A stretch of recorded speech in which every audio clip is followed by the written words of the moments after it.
김민수 레몬리서치 대표님, 곽상준 신한투자증권 강북금융센터 지점장님 나와주셨습니다. 안녕하세요. 네, 안녕하십니까.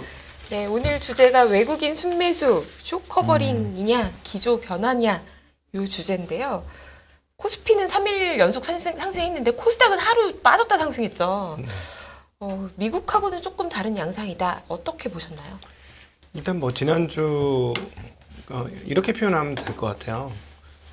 퀀트 선수들이 퀀트를 하다 실컷 두드려 맞아서 거의 혼미 상태 다운 직전이었는데 자꾸 맞다 보니까 좀 익숙해진 거죠.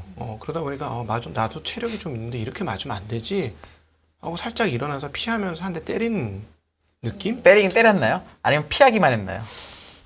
때렸습니까? 피한 것 같은데요. 피하기만 한 건가요? 네, 피한 게 맞다고 봐야 될 것 같아요. 사자한테 네. 깃발을 깠습니까? 아니면 피했습니까? 네.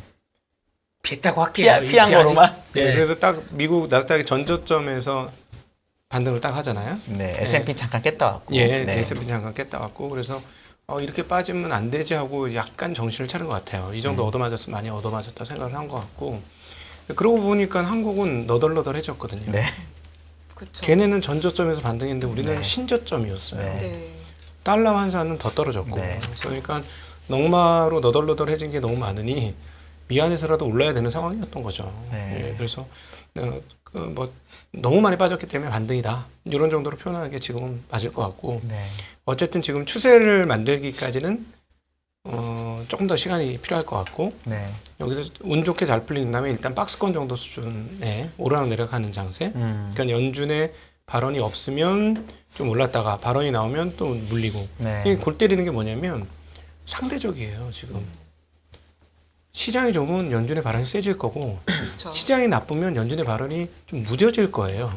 무뎌지면 올라갔다 세지면 빠지는 네. 그러니까 가두리 갇혔어요. 예, 제가 보기에는 지금 뭐냐면 연준이 시장을 코너로 잘 몰았지 지금. 잘 몰아서 딱 이렇게 코너로 몰아갖고 어디 옴짝달싹 못하게 라이트 레프트로 잘 방어를 하고 있는 거예요. 다운되지 않을 정도로만 하고 있는 예, 건가요? 그렇죠. 지금? 네. 다운되면은 이거 뭐 파이트 머니 좀 많이 받아야 되겠는데 좀 네. 끌어줘야 되겠네. 뭐 네. 이런 분위기인 거죠 네. 지금. 그런데 시장도 이렇게 있다가 체력을 채우면 저력이 생깁니다. 이제 3분기 실적 발표가 나오잖아요. 3분기 실적이 생각보다 많이 안 빠진다면 하체가 튼튼한 시장이 쉽게 죽지 않고 반격을 시작할 겁니다. 미국 시장 기준으로. 근데 그거가 이제 어떻게 되는지 봐야 되고요. 왜냐하면 이제 많이 맞았기 때문에 때리는 선수도 좀 지친 거예요. 네. 왜냐하면 패가 다 나왔잖아요. 4.5%, 네. 4.5%와 엔드 6개월이나 1년 정도의 유지. 이게 이제 가지고 있는 패의 전부거든요. 그 패가 보였기 때문에 주먹을 어떻게 휘둘른다는 걸 이제 시장이 알아낸 거죠. 그러니까 이제 맞을 만큼 맞았고, 자, 이제 나올 펀치는 뻔한데 내가 갖고 있는 그 재료는 무엇인가를 팔이 묶인 거 아닙니까? 저희는 맞기만 하는 거 아니에요? 아니요, 기업 하면? 실적이 좋으면 네. 하체 나오나요? 같은 네, 그럼요. 네. 네, 기업 실적이 좀 다시 치고 가는 거죠. 코너에서 빠져나오는 거죠. 네. 대표님은 어떻게 보셨나요? 이거 질문이 잘못됐어요. 질문이 잘못됐군요. 예, 네. 코스피 3거래일 연속 상승이요? 하루 빼주시죠. 어제자는 네. 이거는 상승으로 보면 안 됩니다. 네. 이게 무슨 상승입니까? 코스닥은 또 빠졌죠. 장대 음봉이 나왔죠? 예, 장대 장대 음봉이. 뭐 그냥 하락. 네, 그렇게 인식하고 봐야 될 것 같고 그거를 네. 오늘 다시 쭉 말아 올리는 이런 더럽고치사한 네. 이런 장세. 이거를 누가 합니까?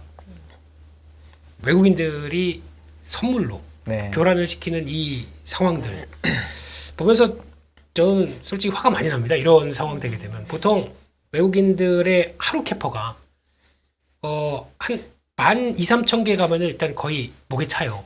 네. 근데 뭐 지금은 지수대가 뭐 그만큼 낮으니까. 네. 더 들어왔을 그렇죠. 거라고 금액은 그럴 수 있으니까. 예, 얘기하시는 분도 있는데 그래도 내가 그러니까 외국인 입장 쪽에서 봤을 때는 이 정도가 한계로 움직이는데 그거를 넘어가서 그렇게 누르는 왜 뭘 원해서 그렇게 눌렀을까라고 생각하게 되면 답은 뻔하죠. 그냥 딱 어제 누르고 오늘 움직이게 되면 시간차 공격이지 않습니까? 그럼 그 사이에 만약에 이제 외국인들이 선물 매도를 그렇게 강하게 해서 의도가 있었다라고 하게 되면 지수 누르고 주식을 사야 됩니다. 네. 이게 맞는 거죠. 네. 근데 어제 주식 산 거 보게 되면 몇백억, 네, 오늘도 시장 끌어올렸다고 하더라도 2천억 정도대.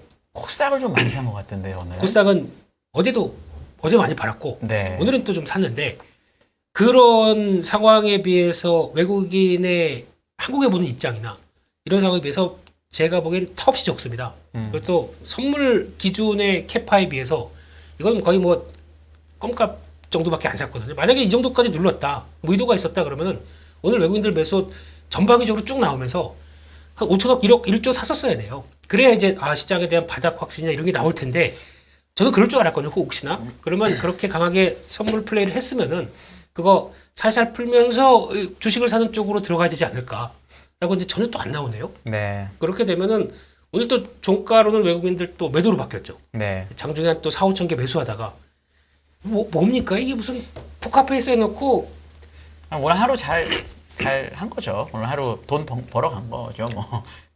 그러니까 월미도의 디스코 팡팡 하시죠. 네. 네. 네.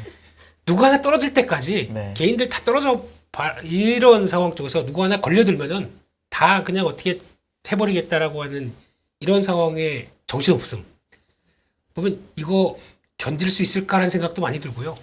어제 분위기에서 그러면 어제는 속임수, 오늘은 제대로. 그래서 그걸 또 이용을 해서 또 매매를 하시는 분들이 얼마나 있을까 이런 투자 심리에서 네. 참 너무 속상합니다. 이런 상황 보게 되면. 네. 왜냐하면 어제가 40 몇 포인트 장초에 시초에 시작을 해가지고 거진 보합에 끝났으니까 사실 어제 시초가가 강하다고 생각하신 분들은 오늘 반등에도 회복을 못한 거잖아요. 못했죠. 시장으로만 보면. 네. 그러면 사실 오른 느낌이 전혀 없는데 우리나라는 네. 지점장님 말씀하신 것처럼 미국은 아까도 제가 잠깐 요 전에도 얘기했지만 3일 연속으로 올랐고 3일 다 양봉이고 거기다가 20일 선에 걸려 있고 되게 여러 가지로 이 기술적으로는 되게 좋은 그림이 S&P에 딱 나와 있거든요. 네. 그럼 미국하고 한국 모양이 다른데 뭘 믿고 싶으세요? 이 흐름으로는 둘 중에? 한국은 지금 신용이 지난번에 우리가 이제 9월 달에는 19조 대였어요. 네. 정말 안 빠지네. 이렇게 주가가 빠진데도 안 빠지네. 근데 드디어 15조 대까지 빠졌습니다. 네. 10월 4일 기준이에요. 네. 그러면은 아마 10월 5일까지도 빠졌을 걸로 보고 오늘도 개인들 매도가 좀 나온 걸로 봐서는 신용이 오늘도 올랐을 것 같진 않아요. 네. 그러면은 15조 내외까지 빠졌으면 지난번 6월 달 폭락 때도 한 이 정도에서 신용이 빠졌는데 이게 신용만 네. 빠졌느냐? 아니죠. 매도도 굉장히 많았습니다. 원래 주식의 고점이라는 게 살 사람이 없을 때가 고점인 거고 주식의 저점이라는 건 팔 사람이 없을 때가 저점이거든요. 근데 지금 꽤 많이 팔았어요. 신용이 4조 이상 줄었고 그러면 신용만 줄은 게 아니라 다른 사람들이 일반 매물도 굉장히 많을 거고 뭐 소위 말하는 펀드 환매라든가 무슨 랩 어카운트 환매라든가 이런 것도 굉장히 많을 거라는 거예요. 제가 이제 현장에서 보면 지난 한 2주일간 9월 달부터 해서 지금까지 막 한 달 동안 2020년 1월과 6월 달에 돈이 자금 들어온 이래로 제일 많이 빠져나가는 것 같아요. 네. 지금 돈이 굉장히 많이 빠져나갑니다. 빠진다는 게 예탁금에 있는 거야? 아니면 아예 계좌에서 나가는 계좌에서 거예요? 나가는 거죠. 아예? 네, 아예 계좌에서 돈이 예탁금에 나가는 남아있지도 않고? 이제 항복 선언하고 나가는 거죠. 이제 못 견디겠다. 세상이 망할 것 같으니까 네. 어떻게 더 붙어 있어. 근데 이거는 사실은 그 보유자분들 입장에서는 뭐 보유 편향이라고 말하실 수도 있겠습니다만 아주 정확한 시그널 중에 하나예요. 사람들이 근데 물론 이제 일주일, 2주일을 정확하게 맞추지 못해요, 이게. 그쵸. 근데 대체적으로 지나보면 돈이 막 들어왔을 때가 고점이고 돈이 막 빠져나갔을 때가 저점이거든요. 네. 근데 신용도 같이 줄었으니까 그 수급적으로는 뭐 거의 일단은 이 정도면 단기로라도 반등을 한번 해야 되는 그런 정도까지 수급이 나왔다. 그럼 미국 차트가 훨씬 더 믿을만하다 이런 건가? 우리나라 장을 볼 때도 그렇게 지금 이거 미국처럼. 한국 지금 수급은 한국인데 예를 들어 네. 미국은 되게 차트가 예쁜데 우리나라 차트가 되게 안 이쁘거든요. 근데 예쁜 차트가 더 지금 맞는 것 같다. 저요? 예, 그런 느낌이. 수급이 더 진성이죠. 그게 더 진성이다. 네, 수급이 더 진성이에요. 다 선수끼리 왜 이러세요? 아니, 차트가 수급을 얘기해 주는 거니까 사실은 냉정하게 말하면. 네. 그렇다고 하더라도 차트는 네.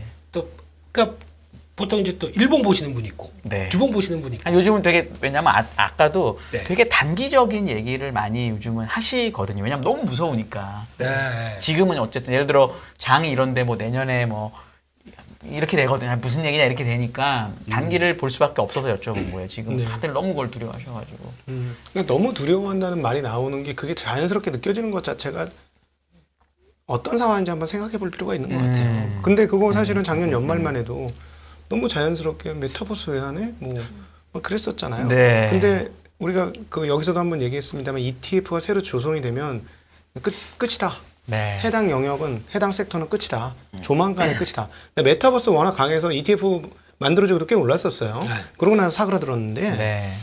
자 최근에 어떤 ETF가 나옵니까?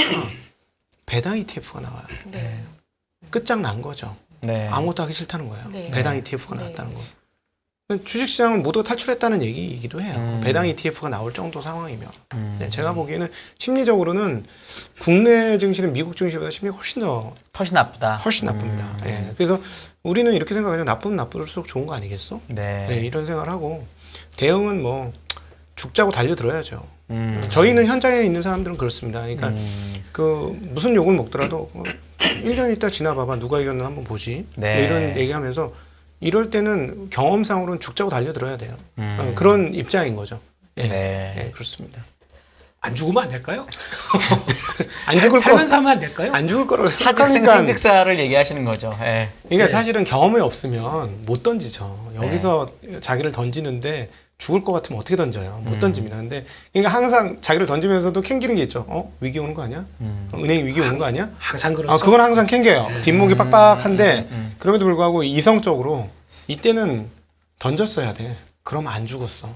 그러면 가장 세게 살아나. 이런 믿음이 있는 거죠. 그러니까 과거 경험치와 거기에 대한 믿음으로 지금 던지는 거지. 뭐 사실 이성적 심리적으로는 인간의 심리적으로는 다 힘들게 마찬가지인 것 같습니다. 심리적으로는 가장 취약할 때 중에 하나일 거예요, 지금. 그런 느낌은 대표님도 받으세요? 그렇죠. 그리고 또 하나 느껴지는 건데 우리나라도 금리 뭐 미국도 그렇고 다 금리가 올라가서 뭐 삶이 팍팍하다고 얘기를 하는데 모르겠습니다. 그러니까 제 나이 30대 중반 기준 30대, 20대 중반으로 하시죠. 기왕에 하시는 김에. 예. 그건 너무 절 무슨 예. 네. 그러니까 네. 요 기준으로 봤을 때 네.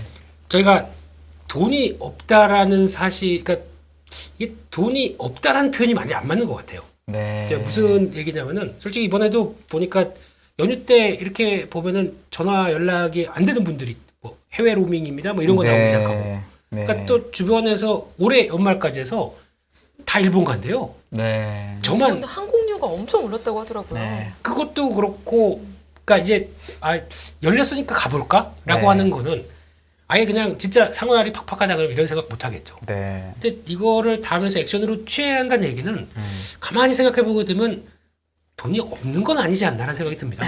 이런 상황 쪽에서 지금 또 마찬가지로 시장이 이렇게 되면은 오늘 뭐 나 코스닥 한 3% 올랐다고 하더라도 내일 어떻게 될지 모르니까 그렇죠. 일단 뭐 산 거 물린 건 어쩔 수 없는데 신규로 자금 들어와서 사고 싶은 욕구가 없는 거예요. 그러니까 돈은 뭐 그렇다고 해서 뭐 그동안에 마이너스 통장 끌어오고 뭐 다 있다고 하더라도 만약에 그거를 지금 가서 손해보고 뺀다고 하더라도 그래서 뭐 예전만큼 뭐 아니라고 한다고 하더라도 가용 자산이나 쓸 수 있는 돈은 저희가 생각하는 거에 비해서 그렇게 완전 위축된 건 아니지 않나라는 생각이 많이 듭니다. 요즘 사람들 이렇게 씀씀이 하는 거 보면서. 네. 그래서 그런 것도 이제 그러면 뭐 지펴줘야 되거든요. 불이 지펴줘야 되는데 그래야 또 이자 보니까 한 10% 해. 그래도 또 시중도 보면 지금 10%대잖아요. 네. 그래도 기대 수익률이 그거만큼 이상이다라고 생각하게 되면 일단 들어오거든요. 네. 이런 변화에 대한 기폭제가 아직은 얼어 있는 거죠, 지금요. 네. 그런 생각도 들어서 돈이 그냥 말라 있다고 보기에는 아직은 잘 모르겠습니다. 그러니까 주변 만나도 다 내가 산대요. 네. 고맙죠. 네. 좀 사주세요. 네.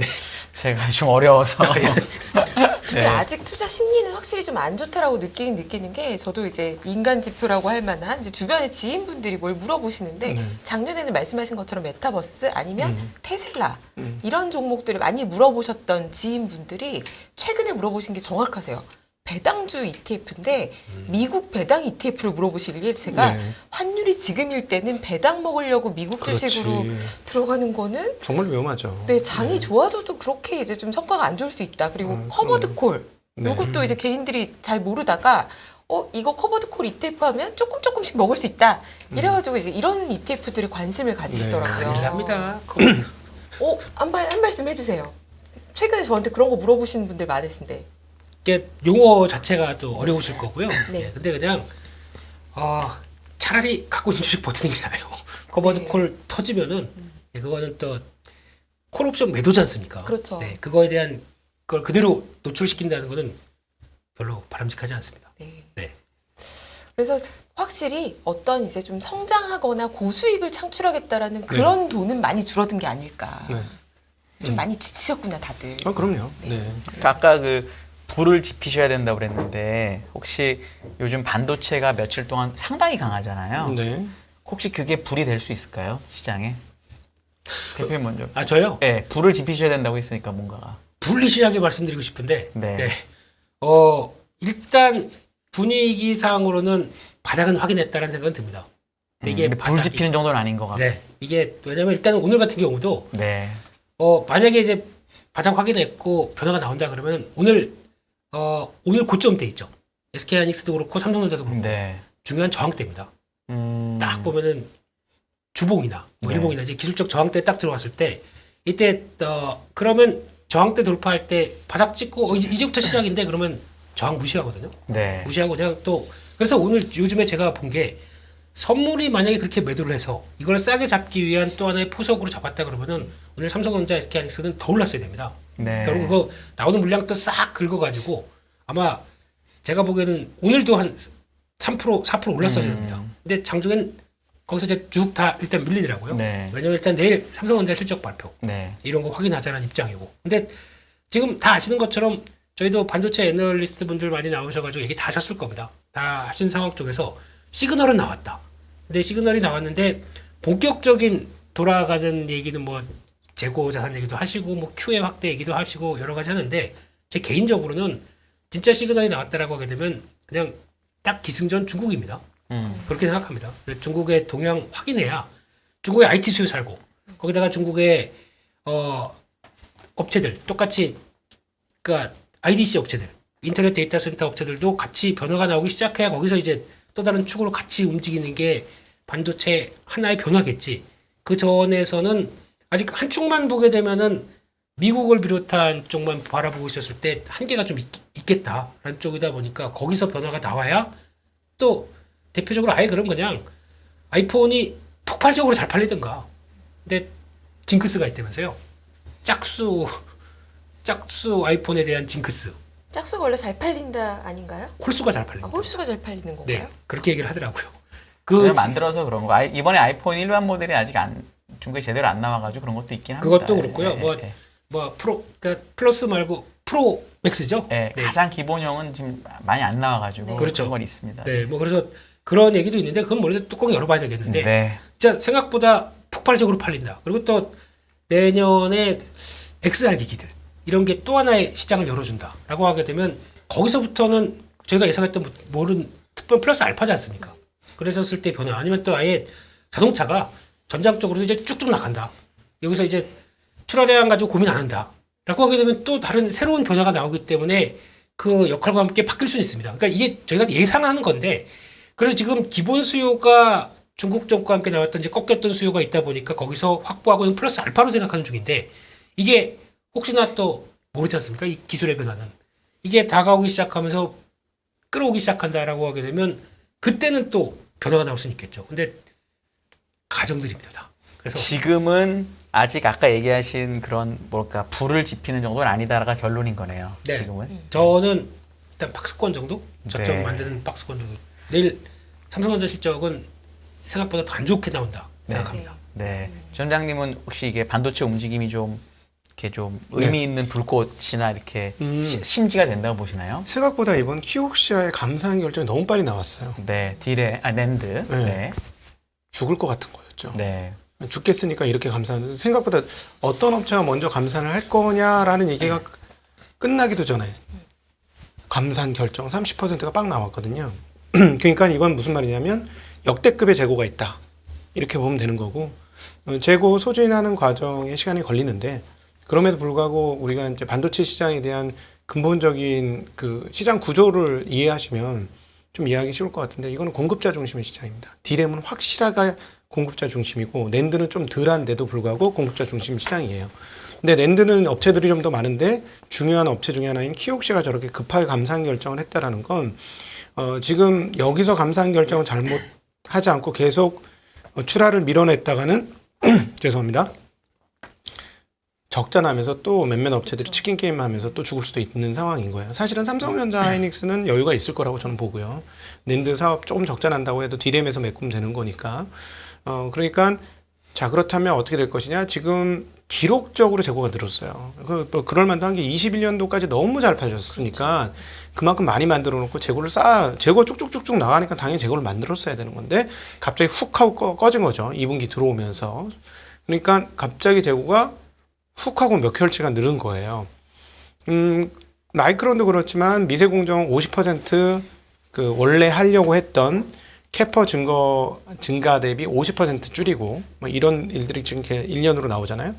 그럼 내년 이맘쯤 되면 그 감산한 공급 감산이라기보다도 비트 그로스를 줄인 것, 비트 그로스를 줄인 것들이 영향을 분명히 미칠 것이라고 보고요.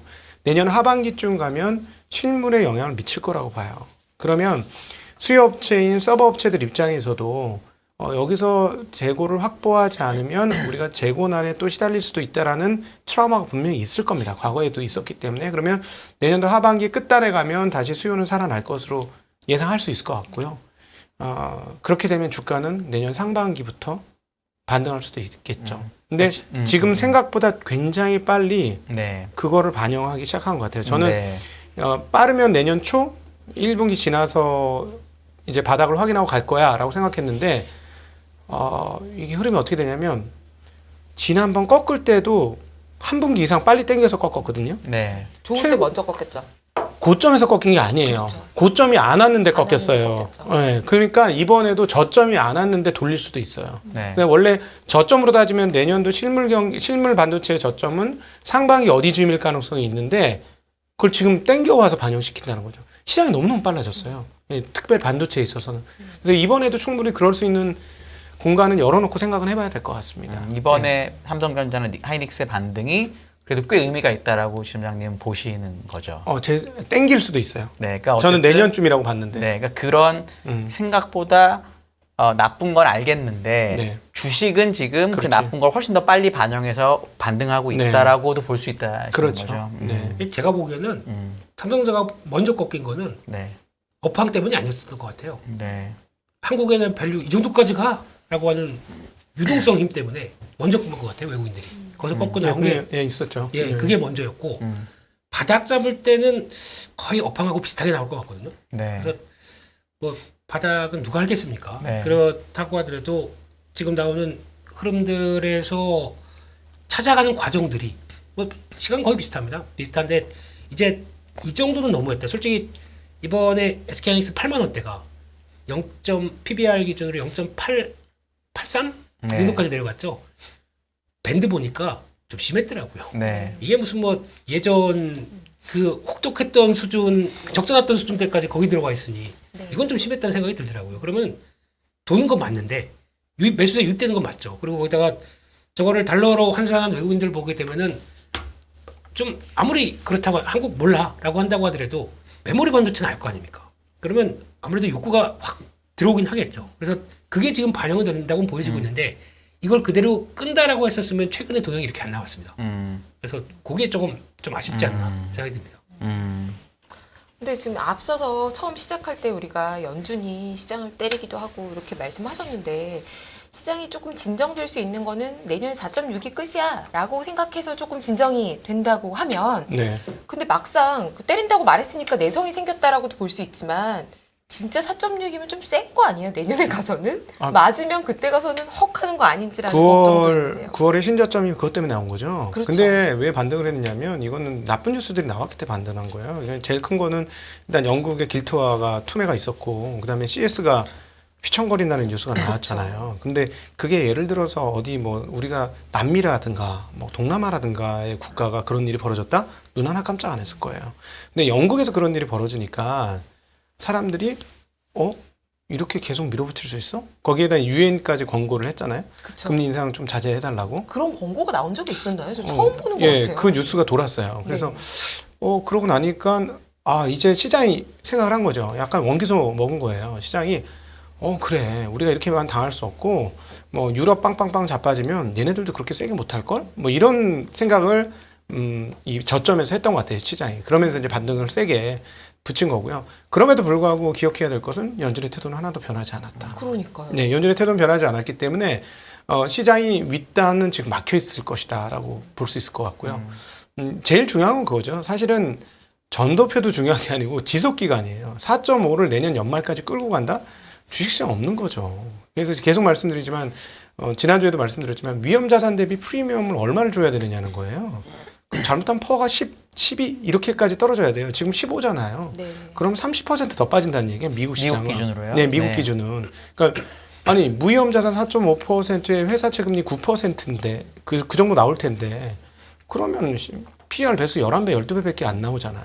그러면 문제가 되는 거죠. 그러니까 윗단은 그런 흐름 때문에 막혀 있다라고 봐야 되고, 그러니까 계속해서 연준이 세게 얘기하면 시장은 얻어맞는 것이고, 그 다음에 조금 덜 세게 얘기하면 올라올 것이고, 그래서 지금부터 되게 재미난 점이 연준의 발언 강도가 어떻게 될 것이냐를 따라서 연준이 생각하고 있는 적정 주식시장의 흐름이 약간 감이 잡힐 거다. 근데 고점은 우리가 확인했잖아요. 닐 카스카리가 왜 오르는지 모르겠다. 떨어질 때 행복하다. 그게 고점인 거예요, 지금. 네. 연준이 생각한 더 이상 오르면 안 되는 자산 부의 효과가 나타나는 지점이 거긴 거고.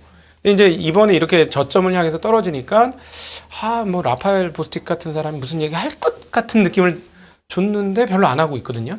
근데 만약에 거기서 약간 비둘기적인 사람들이 나오기 시작하면 연준의 이제 세력이잖아요. 세력 싸움인 거잖아요. 그 촌재들, 그 표를 갖고 있는 사람들끼리.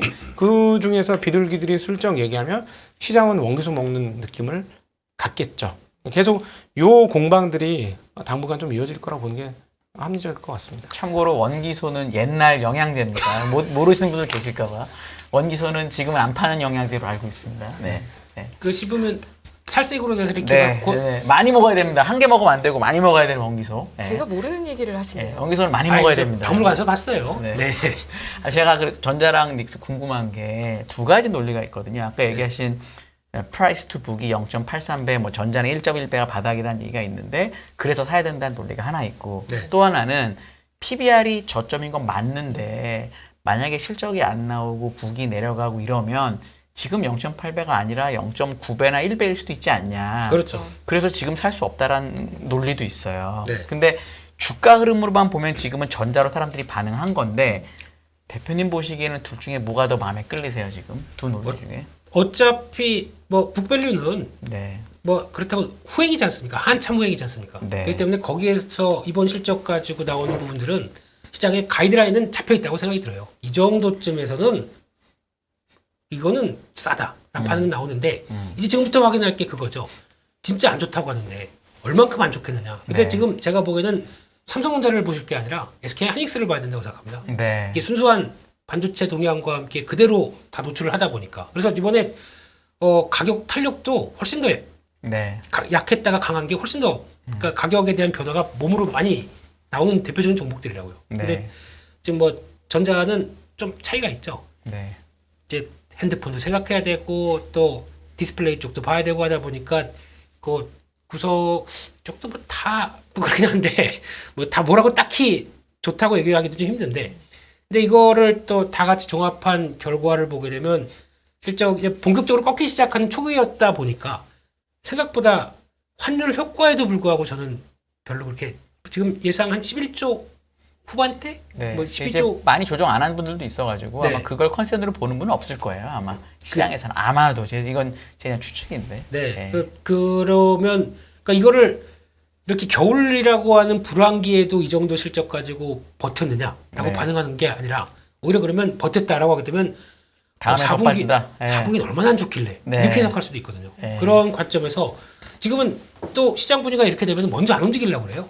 그러면은 4분기까지 확인하고 본격적인 이 수요 빠지는 기간 동안에 어떻게 버티는지 한번 보고 대응하자. 네. 그러면 그때까지 간다 그러면 여기서 이제 또 폭발적으로 누가 살려고 하는 사람이 없겠죠. 네. 이런 변화가 나올 것 같은데 근데 요즘 보다 보면은 계속 끌리는 거는 솔직히 저는 SK하이닉스가 싸다고 하는데 소부장이 더 싼 게 많아요.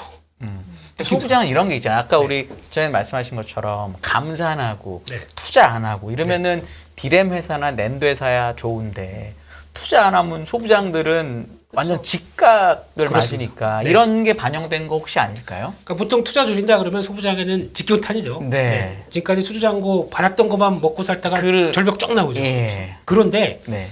이게 그러니까 우리나라 소부장 업체들은 일단 삼성전자, SK하이닉스랑 걸쭉한 스타들이 있다 보니까 네. 그걸 가지고 먹고 그걸 가지고 살면서 회사가 그냥 그것만 바라먹고 있던 회사는 근데 사이클 따라 움직입니다. 원 뭐 이런 회사들 네, 뭐라고 말씀 못 드리겠는데 네. 그냥 그걸 따라서 움직입니다. 근데 솔직히 우리나라 사람들은 부지런하고요. 네. 또 비상하거든요. 여기서 어디로 발전하냐면은 2차 전지 장비나 네. 아니면 또 먹을 걸 찾아서 막 움직였던 회사들은 이번 겨울에 좀 버틸 만한 회사들이 보이더라고요. 네. 이게 쉽게 말씀드리면은 또 이제 메모리를 했다가 이걸 내 가지고 응용해봤더니 비메모리도 적용이 되기 시작해요. 시스템적으로도 적용되기 시작하면서 영역을 확장한 회사들. 이런 것들은 또 하다 보니까 찾아와요. 그걸 가지고 매출에 변화가 나오기 시작한 회사들. 이런 거는 이번 기회에서 반도체 업황과 같이 출렁거릴 때는 이런 건 앞서 지금 각도기 지점장님 말씀하셨듯이 내년 상반기 이후에는 지금 가격의 앞자리가 아닐 것 같아요. 네. 느낌으로는. 그래서 그것도 이왕 반도체 공부하시는 김에 난 SK 하이닉스 한 놈만 한 분만 봐라고 보시지 마시고 이쪽도 한번 찾아오시면 기회가 더 많은 것 같아서 어차피 업황 안 좋을 때 나머지들도 다 거의 가라앉지 않습니까? 근데 나중에 탄력 받을 때는 훨씬 양수로 같이 겸비한 회사들이 더 좋아지지 않나 한쪽에서 요즘 뭐 리포트도 많이 나오고 있더라고요. 그런 쪽에서 한번 유심 있게 볼 회사들이 좀 생기는 것 같습니다. 근데 그러면 이제 상대적으로 대형주보다 중소형주가 만약에 반도체에서 좋다라는 말씀이신데 그러면은 장이 여기서 더 나빠지더라도 사람들이 걱정하는 것처럼 무지막지하게 나빠지진 않는다라는 가정이 있어야 중소형주를 공부할 수 있잖아요. 왜냐하면 장이 제대로 빠지든 어쨌든 중소형주가 훨씬 더 많이 빠지긴 하니까 역사적으로. 그런 가정이 깔렸다고 저희가 투자자들이 봐도 될까요? 아니면 또 다른 논리가 있으신가요? 최소한 삼성전자, 하이닉스가 어느 정도는 안정이 돼 있는 상태여야 말씀하시는 종목들을 볼 수 있는 거 아닌가요? 근데 반대로 말씀드리면요. 네. 지금 같은 시점에서 솔직히 뭐 확 장 뭐 그 월미도 디스코 팡팡처럼 움직이는데 네.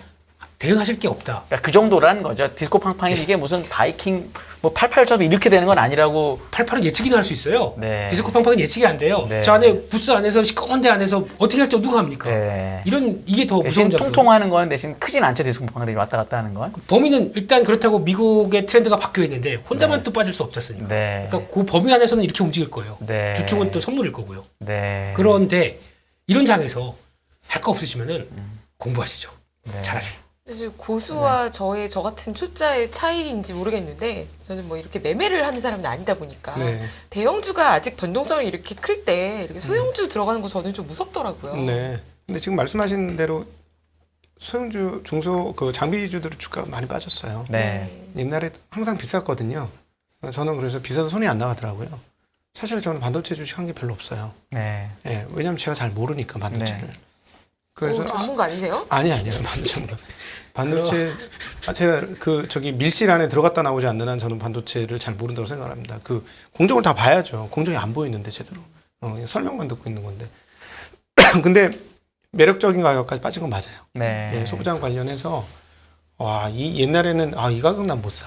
그러니까 이익 대비 20배 이상, 30배 막 이러면 그건 난 못 사겠어 했는데 이제 10배 내외 그 언더까지 지금 빠지기 시작했거든요. 물론 이제 실적이 꺾일 거니까 그렇게 빠졌지만 그렇죠. 그런 식으로 따져보면 국산화 이슈를 가지고 있는 회사들은 접근할 만하죠. 가격이 많이 떨어진 회사들 중에 오늘이 대표적으로 그런 날이었어요. 그러니까 소부장 주식들의 주가 상승폭이 완성 세트 업체보다 훨씬 더 높게 나왔거든요. 어제 훨씬 더 많이 빠졌어요. 근데 사실. 그렇죠. 네, 그렇죠. 그게- 그러니까 계속 그런 변동성은 있을 겁니다. 네. 그러니까 오늘 소재 날이었거든요. 네. 2차 전지도 소재, 네. 반도체도 소부장. 네. 뭐 이쪽에 다 폭발하다 보니까 네. 코스닥이 3%죠. 네. 예, 취소. 그러니까 2.999. 두 분 다 어쨌든 그러니까 장이 아주 뭐 여기서 많이 빠질 것 같진 않다라는 건 일단은 약간 전제가 된 거고 그래서 디스코 팡팡이든 뭐든 간에 어쨌든 바닥은 뭐 이렇고 위로도 막혀 있지만 어쨌든 그렇기 때문에 중소형주를 공부할 만하다 이렇게 이해하셔도 될까요? 근데 아니 지금 네. 이걸 많이 안 빠졌다고 하면 안 되는 거죠. 아니 여기서 여기서 그러니까 여기서 아니 이게 지금 기록적인 하락이에요. 아, 여기서 그러니까 네네. 이 과거는 불문하고 아, 예. 네네. 뭐 제가 네. 태클하는 건 아니고 네. 지수로 따지면 사상 최대로 많이 빠졌고요. 네. 근데 지수로 따지면 안 되죠. 로그를 씌워서 뭐 퍼센트로 네. 이렇게 보면 제가 계산해 보니까 카드채 정도 수준 빠졌어요. 네, 30몇 프로 빠졌죠. 예, 카드채 위기 수준이에요. 그럼 이거보다 더 많이 빠진 건 언제냐 따져보면 리만 브라더스 세계 금융 위기. 네. 그다음에 그 IMF 때. IMF 네. 그게 1등, IMF 1등, 그다음에 리먼 브라더스 2등, 3등이 닷컴 버블 붕괴예요. 네. 그러니까 이번에 닷컴 버블 붕괴 다음으로 카드채 수준만큼 주가 빠졌어요. 거래소 기준으로. 이 정도면은 앞서서 보시면 거의 대부분 닷컴 버블을 제외하고는 은행 위기를 일으켰던 때거든요, 다. 유로존 위기, 재정 위기 때보다 훨씬 많이 빠졌어요, 이번에. 네.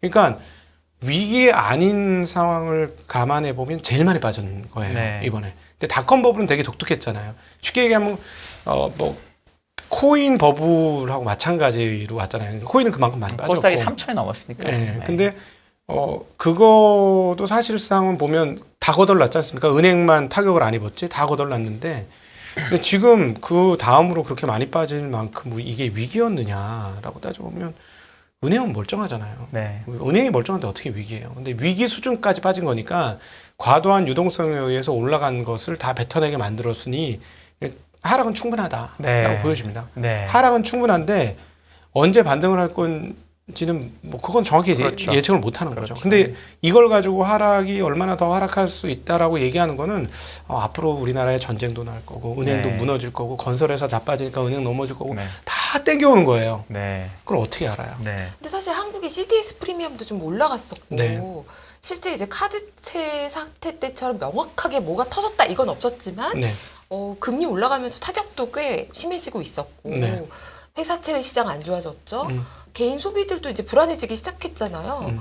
그런 거 감안하면은 지나고 나서 보면은 또 시장이 맞았다 이럴 만한 리스크가 아직 남아있진 않을까요? 그러니까 그때 위기하고 비교해봐죠. 카드채 위기 때나 무슨 IMF 위기 때나 리먼 사태 위기 때하고 비교해 보면 리먼이나 IMF는 아니어도 카드채 정도 혹시 뭔가 영향 있는 그때 일이 소비 정말로 경색 많이 됐어요. 지금부터 소비 경색이 나오는 일이 있는 게 근데 혹시 카드채 아니냐. 때는 그때 그러니까 카드채 지금 때는 딱 그 논리예요. 부실 채권이 10% 넘었어요. 네, 우리 그거는 좀 김열매 많아요. 앵커님이 말씀하신 물론 딱 그때 그거야. 카드사가 망했죠. 딱 그거야. 지금 사람들이 그걸 미래에서 네. 자꾸 땡겨와요. 네.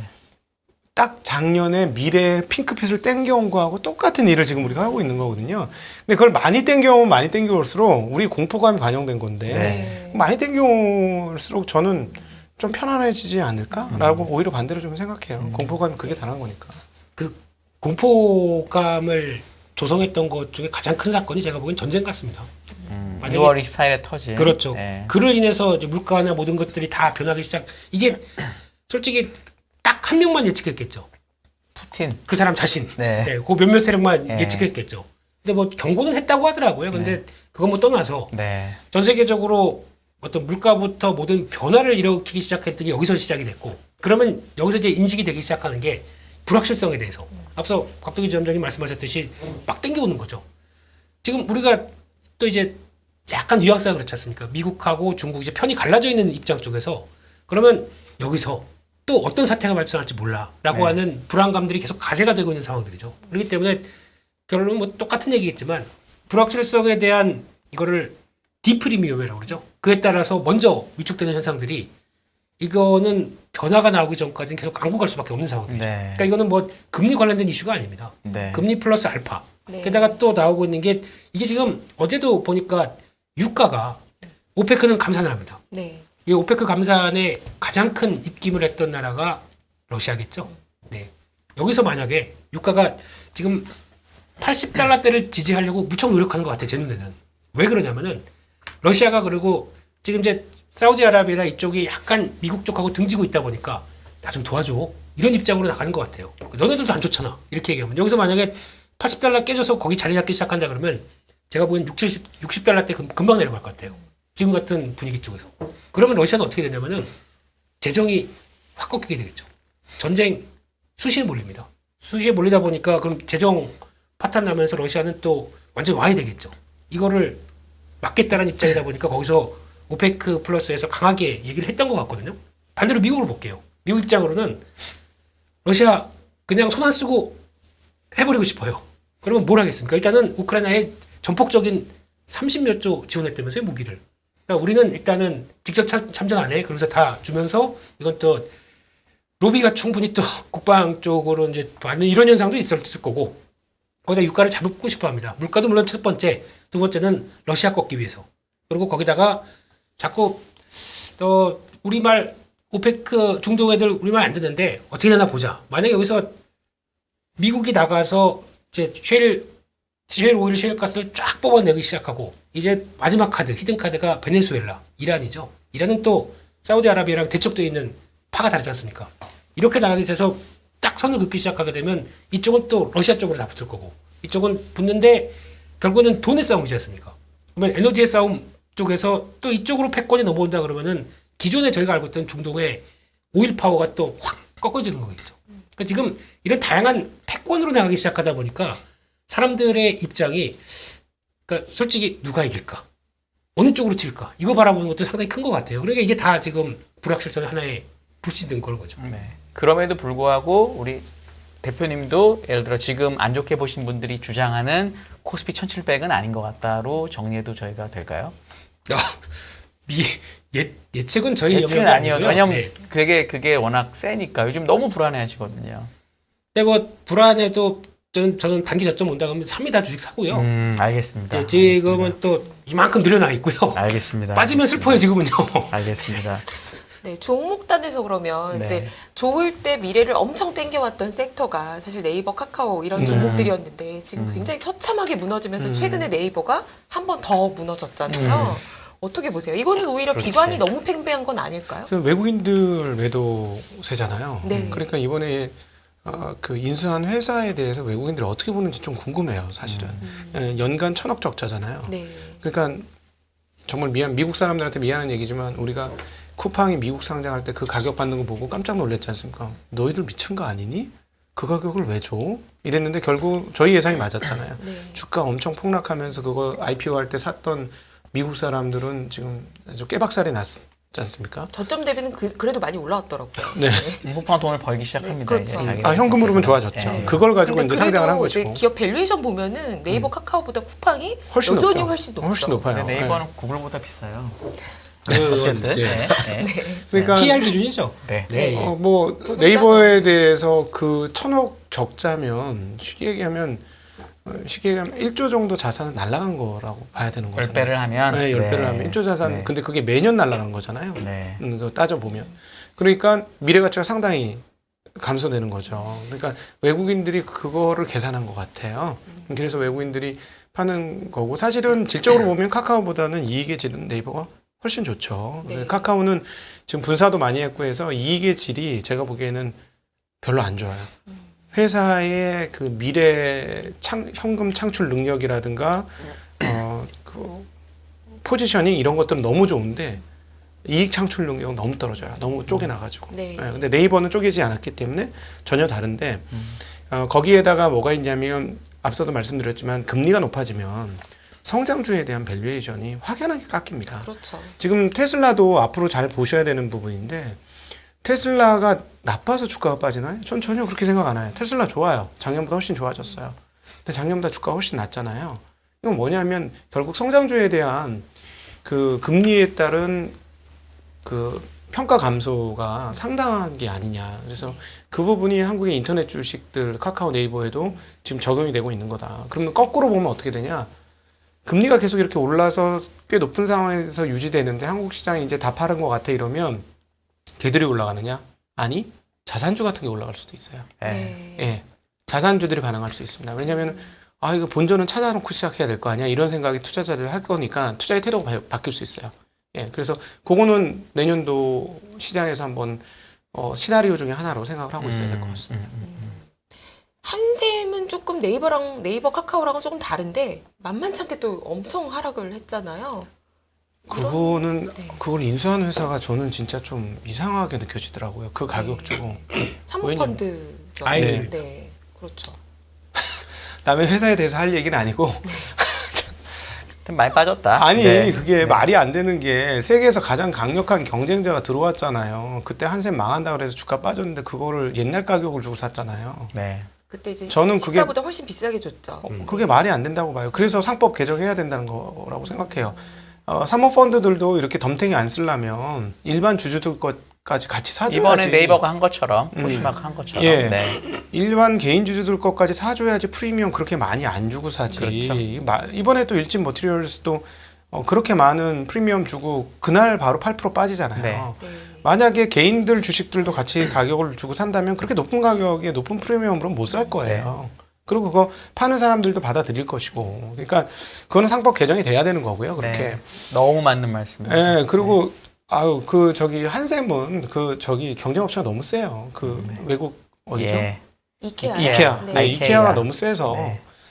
제가 보기에는 굉장히 어렵죠. 네. 네. 이제 가구나 이런 소비 관련된 이 가구 업체들 글로벌 주가도 지금 다 별로 좋진 않거든요. 네, 그런 영향도 또 있지 않을까 그래서 싶네요. 부동산 경기하고도 연결되니까 네. 지금 한샘은 앞으로는 부동산 경기가 내후년에 조금 보장할 수 없는 상황이라서 이거는 시공 관련입니다. 그렇게 보기 때문에 조금 미래도 만만치는 않은 상황이다 이렇게 봐야 되겠죠. 네. 에너지는 김 대표님께 여쭤봐야 될 것 같아요. 네?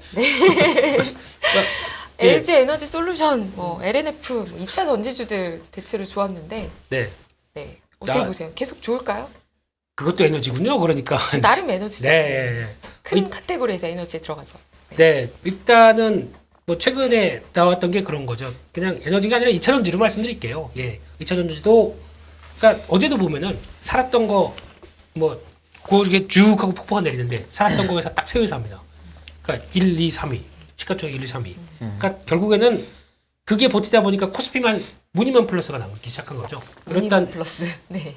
이제 어제 보니까 여의도에서는 한 4시부터 막 하시는 분들 많더라고요. 뭐 그만큼 속 터진다 네. 이런 입장의 반증이 아닐까 싶긴 한데, 근데 이게 그렇게 살아서 그러니까 만약에 지금 저희가 이제 반도체가 살면 2차 전지가 뭐 이렇게 보는 입장 쪽에서 지금 2차 전지에 대한 평가가 같이 붙어 있어요.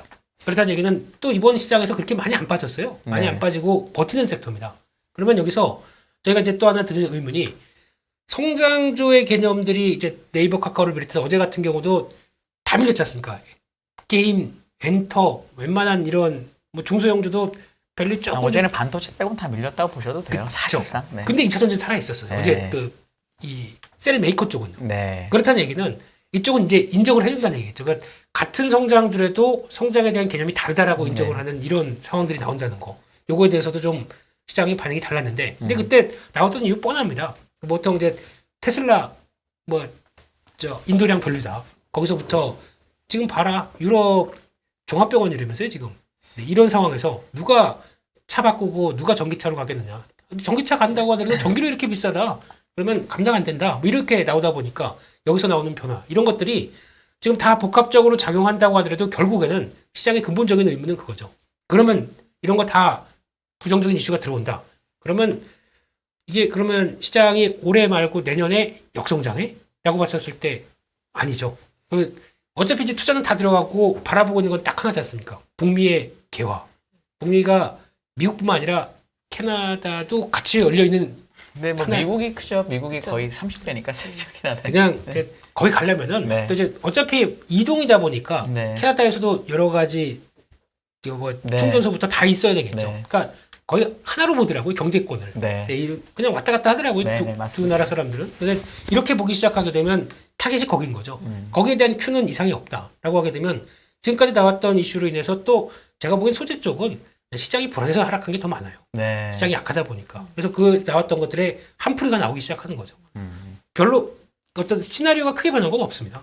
그렇기 때문에 그냥 거기서 만약에 그러면 우리 가서 미국 시장 공략하기 위해서 공장 LG 에너지 솔루션 같은 거 8개 지어놓게 하는데 이거 뭐 취소해? 취소될까? 만약에 취소된다는 얘기가 나오게 되면 아마 급락할 거예요. 이런 쪽이. 그런 이상이 아닌 흐름은 지금은 그냥 같이 껴안고 간다고 봐야 되겠죠.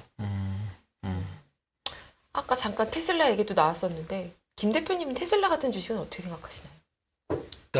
갑자기 네. 돌발 질문을 드렸는데. 네. 저는 테슬라보다도 한국인들이 가장 많이 갖고 있는 미국 주식이 아마 테슬라일 1등일 거예요. 겁니다. 네. 그렇죠. 미국인들도 가장 입사하고 싶어하는 미국 젊은이들도 가장 입사하고 싶은 첫째 회사가 어딘지 아십니까? 어디래요? 스페이스X. 네. 2위가 2위가 테슬라. 네. 이렇게 돼 있습니다. 다 머스크 왕국이에요, 미국도. 네. 근데 그거를 봤었을 때 테슬라는 저는 솔직히 전기차에 대한 이 모델은 그냥 뭐 이어가는구나 뭐 이런 생각이 드는데 나머지 하는 거에 대해서 너무 관심이 많아졌어요. 네. 뭐 특히 대표적으로 테슬라가 아마 내년 이맘쯤에는 전기차 판매에 대한 이익보다도 이 신재생 에너지에 대한 이익으로 나오는 부분들이 상당히 많이 커질 것 같아요. 물론 지금 얘기로는 정부 보조금도 그만큼 깔려 있다라고 하는데 그보다 자생하려고 하는 노력들이 상당히 큰 것 같고요. 이게 첫 번째. 두 번째는 신사업, 신기술에 대한 이유도가 누구보다 빠릅니다. 그만큼 그렇게 머리 좋은 사람들이 다 가게 되면 왕국인데. 그러니까 이번에 로봇도 그렇잖아요. 이거 똑같은 AI 칩이에요. 그 FSD에 들어가는 거랑 똑같은 칩을 가지고 6개월 만에 로봇 만들어냅니다. 이 정도의 기술력이라고 하게 되면 그리고 특히 제가 봤던 것 중에 인상 깊은 거는 제가 보통 로봇 하면은 뭐 터미네이터 혹시 기억하십니까? 알죠. 터미네이터 아는 분도 있겠죠. 예. 네. 아, 이제 터미네이터 1이 아주 옛날에 나왔습니다. 1. 아, 그럼 못 봤어요. 그럼 네. 못 봤고요. 네. 근데 거기 보면은 인간의 피부를 갖고 있다가 네. 뭐 어디 이렇게 뜨거운 물 들어가는 상처 나면 이게 기계가 나오잖아요, 안에. 네. 근데 그 기계 보게 되면 되게 깔끔합니다. 네. 저희가 그걸 너무 인식을 했었어요. 테슬라의 이 옵티머스를 보면서. 근데 아직 전선 막 삐져나와 있어요. 네. 막 삐져나와 있는데 제가 눈여겨본 거는 이 안에 들어가고 그 이제 손에서 움직이는 센서들이 있죠. 이거는 그 정도까지 갔더라고요. 네. 그 수준이. 그러면 이게 보통 보면은 저희가 연필을 잡을 때 이 딱딱한 걸 잡을 때 센서와 종이컵을 잡을 때 센서가 똑같으면 안 됩니다. 이거는 가볍고 잘못 꽉 잡으면은 부서지겠죠. 이거를 판단하고 들어가는 이 센서가 벌써 이만큼 발달했다는 거는 그리고 가격이 $20,000라고요. 이거는 테슬라의 기술에 대해서 더 생각을 많이 해야 되지 않을까. 이번에는 얘기하는 게 뭐냐면 그 AI를 넣었다라는 게 제일 다르다고 주장을 하더라고요. 그쵸. 테슬라에서는 그렇게 주장하더라고요. 근데 저는 이제 지점장이 하나 여쭤보고 싶은 네. 게 지점장이 너무 잘 말씀 주셨던 게 옛날에 채권사라고 얘기하셨었잖아요. 근데 네. 지금 채권 금리가 많이 빠져가지고 되게 생각보다 수익이 나신 분들도 있을 텐데 네. 지금 금리에서는 좀 예를 들어 4%였던 미국 네. 금리가 지금 3.6%까지 빠졌는데 네. 지금도 여전히 채권 괜찮다고 보세요? 저는 채권은 이제 11월 금리 결정하고 나면 편하게 사셔도 되는 구간이고 한국은 10월달 금통위 있은 다음부터는 편하게 사셔도 국내 채권은 한국 금통위 이후 그다음에 미국 채권은 11월 FOMC 이후에는 그냥 뭐 무난하게 들어가셔도 되는 구간에 들어왔다. 10년물 기준으로 저번처럼 4% 기준으로 보면은 네. 되실까요? 예, 4% 이상이면은 뭐 무난할 것 같고요. 그다음에 이제 한 11월 정도 FOMC 끝나고 나면 채권 시장의 그 어떤 이런 뭐라 그럴까 이 엄청난 변동성, 최근 몇 년간 본 적이 없는 이런 변동성이 네.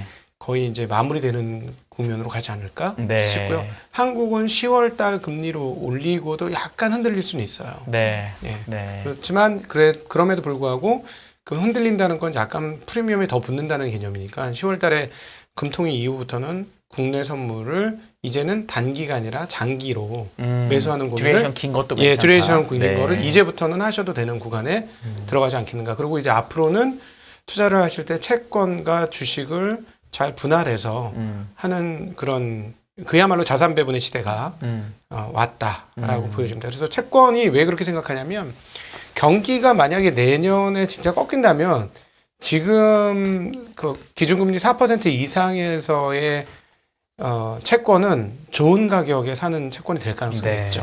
예. 네. 인플레이션이 마냥 올라오지 않는다. 근데 이제 우리가 인플레이션 계속 생각해 보면 결국은 렌트비 꺾이면 인플레이션이 꺾이는 걸로 지금 거의 규결되고 있는데 렌트비는 집값 하락에 후행을 하는 거니까 이 집값 하락이 시작이 됐고 내년 연초면 미국의 집값이 상당히 하락할 것 같고 지금 모기지금리가 6.3이니까 그렇게 되면 내년도 중반부터는 렌트비가 확실히 떨어진다. 그럼 내년도는 인플레이션이 떨어지는 게 거의 기정사실이다라고 네. 본다면 4% 기준금리에서 산 채권은 장기물일수록 차액도 상당히 발생할 거다. 유통을 해도 될 거다라는 네. 생각을 하죠. 네. 네. 저희가 이제 시간이 어느새 2부를 마쳐야 할 시간이 다가오고 있는데요. 김민수 대표님 마지막 멘트 1분만 해주시겠어요? 아무거나 막 말해도 됩니까? 네. 지금의 대응 네, 이런 거 우리가 어떻게 하면 좋을지. 어떻게 하면 대응이 좋을까? 네. 지금은 그냥 제 포지션은 지난번에부터 주식 늘려서 네, 지금 말씀하셨죠? 예, 예. 네, 한 70% 됩니다. 네. 네, 끌고 갈 겁니다. 끌고 갔는데 어디서 터느냐? 네. 한 2,300 정도쯤 가면은 시장이 또 이렇게 보인다 그러면 또 털 겁니다. 또 다시 변화 봐야 되겠죠. 네. 이상입니다. 알겠습니다. 네, 저희 이만 이제 물러가야 될 것 같고요. 김민수 대표님, 곽상준 지점장님이셨습니다. 감사합니다. 고맙습니다. 감사합니다. 네, 지금 저희 특집 QE의 역습 강달러의 시대 다음 시간도 계속 함께해 주시고요. 저희는 이만 물러가겠습니다.